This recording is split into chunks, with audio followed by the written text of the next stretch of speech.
The information I provide here is for educational purposes only. It is general in nature and not specific to anyone. You understand that you are using this information at your own risk.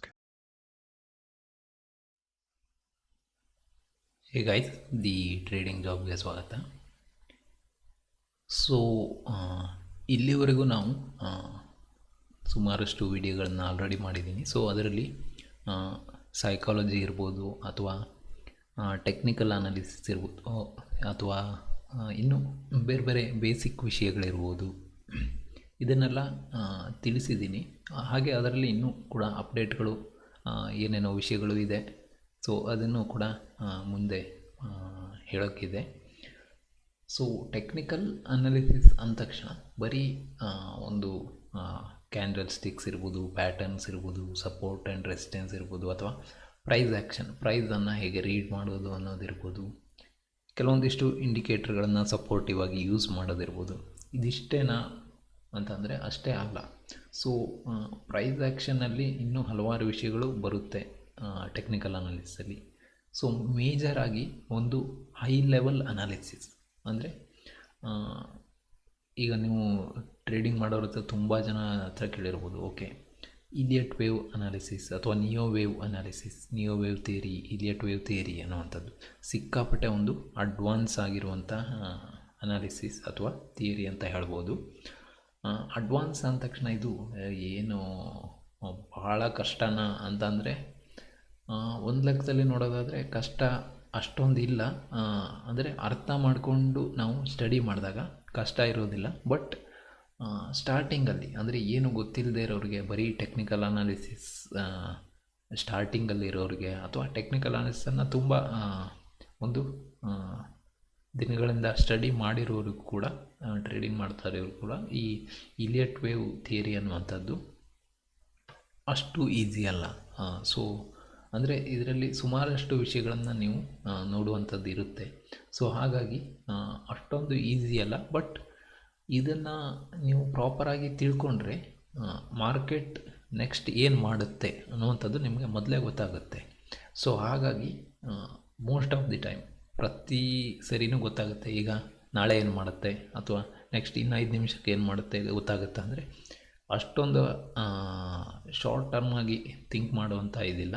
But overall ಆಗಿ market ಯಾವ ಥರ work ಆಗುತ್ತೆ, ಯಾವುದೇ ಒಂದು stock ಇರ್ಬೋದು ಅಥವಾ index ಇರ್ಬೋದು, ಏನೇ ಇರ್ಬೋದು, ಓಕೆ ಈಗ ಯಾವ ಥರ ಯಾವ ಒಂದು ಫೇಸಲ್ಲಿ ಇದೆ, ನೆಕ್ಸ್ಟ್ ಯಾವ ಫೇಸಿಗೆ ಹೋಗ್ಬೋದು ಅನ್ನುವಂಥದ್ದನ್ನು ಸ್ಟಡಿ ಮಾಡಿಬಿಟ್ಟು ನಾವು ಕಂಡುಹಿಡ್ಬೋದು. ಈ ಥರ ಆದಾಗ ನಮಗೇನಾಗುತ್ತೆ ಅಂದರೆ, ಓಕೆ ಈ ಥರ ಹೋಗುತ್ತಾ, ಹೀಗಾಗುತ್ತಾ ಅನ್ನುವಂಥ ಒಂದು ಐಡಿಯಾ ಇದ್ದರೆ ನಮಗೆ ಟ್ರೇಡ್ ಮಾಡೋದು ತುಂಬ ಈಸಿ ಆಗುತ್ತೆ. ಸೊ ಹಾಗಾಗಿ ಈ ಒಂದು ಇಲಿಯಟ್ ವೇವ್ ಥಿಯರಿ ಅಥವಾ ನಿಯೋ ವೇವ್ ಥಿಯರಿ ಅಂತ ಕೂಡ ಕರೀತಾರೆ. ಸೊ ಇದನ್ನು ಸ್ಟಡಿ ಮಾಡುವಂಥದ್ದು ಅವಶ್ಯಕತೆ ಇದೆ. ಸೊ ಟೆಕ್ನಿಕಲ್ ಅನಾಲಿಸಿಸಿಂದ ಕೂಡ ಪ್ರೈಸ್ ಅನಾಲಿಸಿಸ್ ಎಲ್ಲದಕ್ಕಿಂತ ಒಂದು ಟಾಪ್ ಲೆವೆಲಲ್ಲಿದೆ. ಬಟ್ ಇದನ್ನು ನೀವು ತಿಳ್ಕೊಂಡ್ರೆ ನಿಮ್ಮ ಒಂದು ಈಗ ನಮ್ಮ ಒಂದು ಬತ್ತಳಿಕೆಯಲ್ಲಿ ತುಂಬ ಅಸ್ತ್ರಗಳಿದೆ ಅಂತ ಹೇಳ್ಬೋದಲ್ಲ, ಆ ಥರ ಇದನ್ನು ಒಂದು ಏನು ನೀವು ನಿಮ್ಮ ಅನಾಲಿಸಿಸಲ್ಲಿ ಇದು ಇನ್ನೊಂದು ಎಡ್ಜನ್ನು ಕೊಡುತ್ತೆ ಅಂತ ಹೇಳ್ಬೋದು.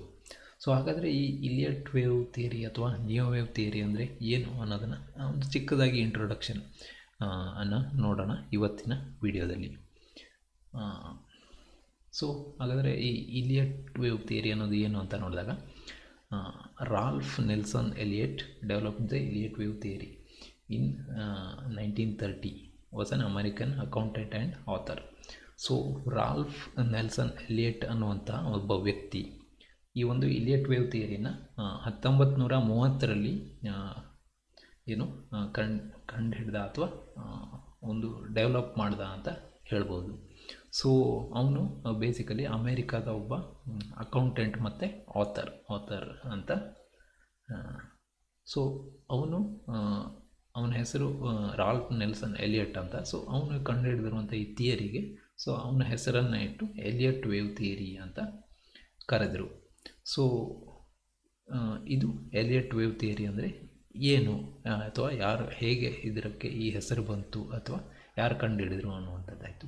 ಸೊ ಹಾಗಾದರೆ ನಿಯೋ ವೇವ್ ಅಂದರೆ ಏನು ಅಂತ ನೋಡಿದಾಗ, Glenn Neely who made changes in Elliott wave theory and called it neo wave theory. So Glenn Neely ಅನ್ನುವಂಥ ಒಬ್ಬ ವ್ಯಕ್ತಿ, ಅವರು ಮೋಸ್ಟ್ಲಿ ಈಗಲೂ ಇದ್ದಾರೆ ಅಂತ ಅಂದ್ಕೋತೀನಿ ನಾನು, ಆ್ಯಕ್ಯುರೇಟಾಗಿ ಗೊತ್ತಿಲ್ಲ, ಬಟ್ ಓಕೆ. ಗ್ಲೆನ್ ನೀಲಿ ಅನ್ನುವಂಥವರು ಈ ಒಂದು ಇಲಿಯಟ್ ವೇವ್ ಥಿಯರಿ, ಇಲಿಯಟ್ ಅವರು ಏನು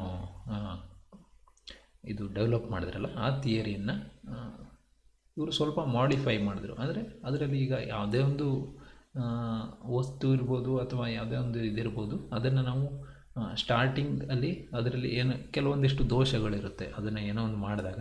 ಈ ಉದಾಹರಣೆಗೆ ಸ್ಟಾರ್ಟಿಂಗಲ್ಲಿ ಮೊಬೈಲ್ ಫೋನ್ಗಳು ಚಿಕ್ಕದು ಅಂದರೆ ದೊಡ್ಡದಿತ್ತು, ಬಟನ್ ಫೋನ್ಗಳಿತ್ತು. ಸೊ ಈಗ ಟಚ್ ಸ್ಕ್ರೀನ್ ಬಂದಿದೆಯಲ್ಲ ಆ ಥರ.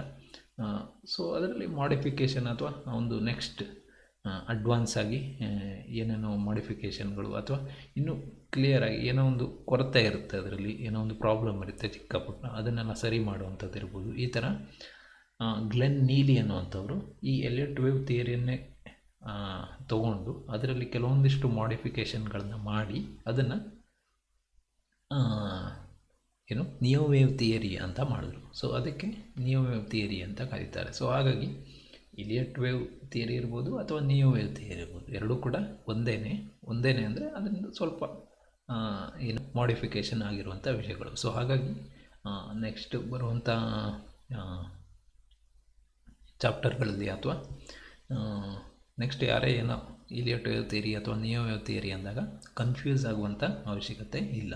ಸೊ ಎರಡು ಒಂದು ಲೆಕ್ಕದಲ್ಲಿ ನೋಡೋದಾದರೆ ಒಂದೇ, ಬಟ್ ಇಲಿಯಟ್ ವೇವ್ ಥಿಯರಿಯನ್ನೇ ಸ್ವಲ್ಪ ಅಡ್ವಾನ್ಸ್ಡ್ ವರ್ಷನ್ ಅಂತ ಕೂಡ ಹೇಳ್ಬೋದು. ಸೊ ಹಾಗಾದರೆ ಈ ವೇವ್ ಥಿಯರಿ ಅಂದರೆ ಏನು ಅಂತ ನೋಡಿದಾಗ ಮೇಜರಾಗಿ ನಮಗೆ ಕಾಣಿಸುವಂಥದ್ದು ಎರಡು ರೀತಿಯಾದಂಥ ವೇವ್ಗಳು ಕಾಣಿಸುತ್ತೆ.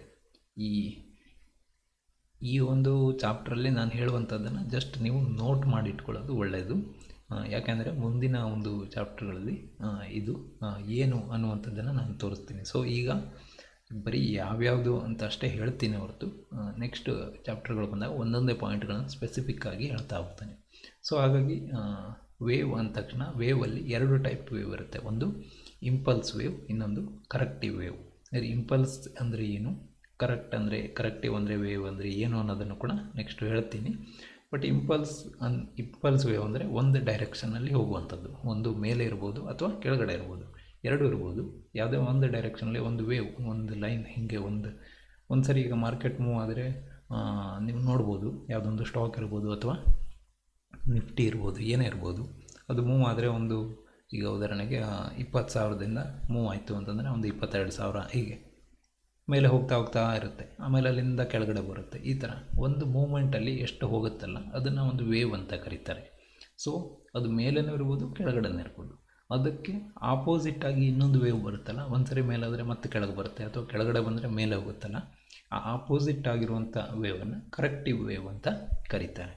ಸೊ ಹೀಗೆ ಎರಡು ವೇವ್ಗಳು ಬೇಸಿಕ್ ಆಗಿರುವಂಥದ್ದು ಎರಡು ವೇವ್ಗಳು, ಇಂಪಲ್ಸ್ ವೇವ್ ಮತ್ತು ಕರೆಕ್ಟಿವ್ ವೇವ್. ಸೊ ಈಗ ಇಂಪಲ್ಸ್ ವೇವಲ್ಲಿ 3 ರೀತಿಯ ಇಂಪಲ್ಸ್ ವೇವ್ಗಳು ಇರುತ್ತೆ. ಅದರಲ್ಲಿ ಒಂದು ರೆಗ್ಯುಲರ್ ಇಂಪಲ್ಸ್, ಇನ್ನೊಂದು ಲೀಡಿಂಗ್ ಡಯಾಗ್ನಲ್, ಮತ್ತೊಂದು ಎಂಡಿಂಗ್ ಡಯಾಗ್ನಲ್ ಅಂತ. ಸೊ ಇದು ಏನು ಅನ್ನೋದನ್ನು ಮುಂದಿನ ವಿಡಿಯೋದಲ್ಲಿ ತಿಳ್ಕೊಳ್ಳೋಣ. ಬಟ್ ಈಗ ಜಸ್ಟ್ ಇದನ್ನು ನೋಟ್ ಮಾಡಿಟ್ಕೊಳ್ಳಿ. ಇಂಪಲ್ಸಲ್ಲಿ 3 ಟೈಪ್ ಆಫ್ ವೇವ್ಸ್, ಅದು regular impulse, leading diagonal, ending diagonal.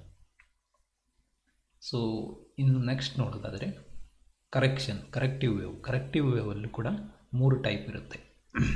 ಅದರಲ್ಲಿ ಒಂದನೇದು ಜಿಗ್ಜ್ಯಾಗ್, ಎರಡನೇದು ಫ್ಲ್ಯಾಟ್, ಮೂರನೇದು ಟ್ರಯಾಂಗಲ್. ಸೊ ಕರೆಕ್ಷನಲ್ಲಿ ನಮಗೆ ಏನಾಗುತ್ತೆ ಅಂತಂದರೆ ಈ 3 ಟೈಪ್ ಇದೆಯಲ್ಲ ಅದರಲ್ಲೂ ಕೂಡ ಮತ್ತೆ ಬೇರೆ ಬೇರೆ ಟೈಪ್ಗಳು ಬರುತ್ತೆ. ಅಂದರೆ ಮೇಜರಾಗಿ 3 ಟೈಪು, ಜಿಗ್ಜ್ಯಾಗ್, ಫ್ಲ್ಯಾಟ್ ಮತ್ತು ಟ್ರಯಾಂಗಲ್. ಸೊ ಅದರಲ್ಲಿ ಮತ್ತೆ ಟೈಪ್ಗಳು ಬರುತ್ತೆ. ಅದನ್ನು ನಾವು ನೋಡೋದಾದರೆ ಜಿಗ್ಜ್ಯಾಗಲ್ಲಿ ಮತ್ತೆ 3 ಟೈಪ್ ಬರುತ್ತೆ. ಅದರಲ್ಲಿ normal zigzag, truncated zigzag, elongated zigzag ಅಂತ. ಸೊ ಅದೇ ಥರ ಫ್ಲ್ಯಾಟಲ್ಲಿ ಮತ್ತೆ 3 ಟೈಪ್ ಬರುತ್ತೆ. ಅದರಲ್ಲಿ ರೆಗ್ಯುಲರ್ ಫ್ಲ್ಯಾಟ್, ಎಕ್ಸ್ಟೆಂಡೆಡ್ ಫ್ಲ್ಯಾಟ್ ಮತ್ತು ರನ್ನಿಂಗ್ ಫ್ಲ್ಯಾಟ್ ಅಂತ. ಹಾಗೆ ಟ್ರಯಾಂಗಲ್ಸಲ್ಲಿ 4 ಟೈಪ್ ಬರುತ್ತೆ. ಒಂದು ಕಾಂಟ್ರಾಕ್ಟಿಂಗ್ ಟ್ರಯಾಂಗಲ್, ಇನ್ನೊಂದು ಅಸೆಂಡಿಂಗ್ ಟ್ರಯಾಂಗಲ್, ಮೂರನೇದು ಡಿಸೆಂಡಿಂಗ್ ಟ್ರಯಾಂಗಲ್, ನಾಲ್ಕನೇದು ಎಕ್ಸ್ಪ್ಯಾಂಡಿಂಗ್ ಟ್ರಯಾಂಗಲ್. ಸೊ ಇದಿಷ್ಟು ಸೇರಿ ಇದು 3 ಕರೆಕ್ಟಿವ್ ವೇವಲ್ಲಿ ಇನ್ನು 3 ಮತ್ತು 6 4 10 ಏನು ಟೈಪ್ ಬರುತ್ತೆ. ಕರೆಕ್ಷನಲ್ಲಿ ಟೋಟಲ್ 10 ಟೈಪ್, 3ರಲ್ಲಿ ಮತ್ತೆ 3 3 ಮತ್ತು 4 ಅಂದರೆ ಟೋಟಲ್ ಆಗಿ 10 ಟೈಪ್. ಮತ್ತು ಇಂಪಲ್ಸಲ್ಲಿ 3 ಟೈಪ್.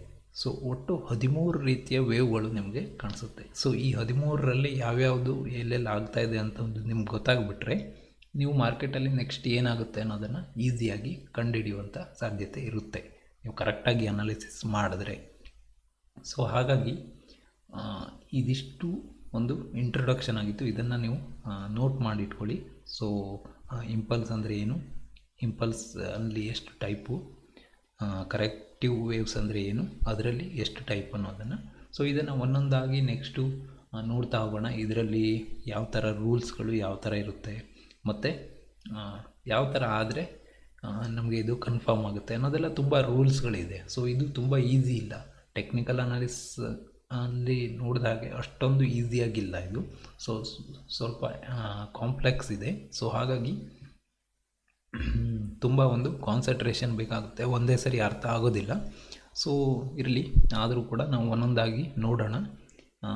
ಸೊ ನೆಕ್ಸ್ಟ್ ವೀಡಿಯೋಗಳಲ್ಲಿ ಇದರ ಬಗ್ಗೆ ಇನ್ನಷ್ಟು ಒಂದು ವೀಡಿಯೋಗಳನ್ನ ಒಂದೊಂದಾಗಿ ನೋಡ್ತಾ ಹೋಗೋಣ. ಅಲ್ಲಿವರೆಗೂ ಗೈಸ್, ಸೇಫ್ ಟ್ರೇಡಿಂಗ್.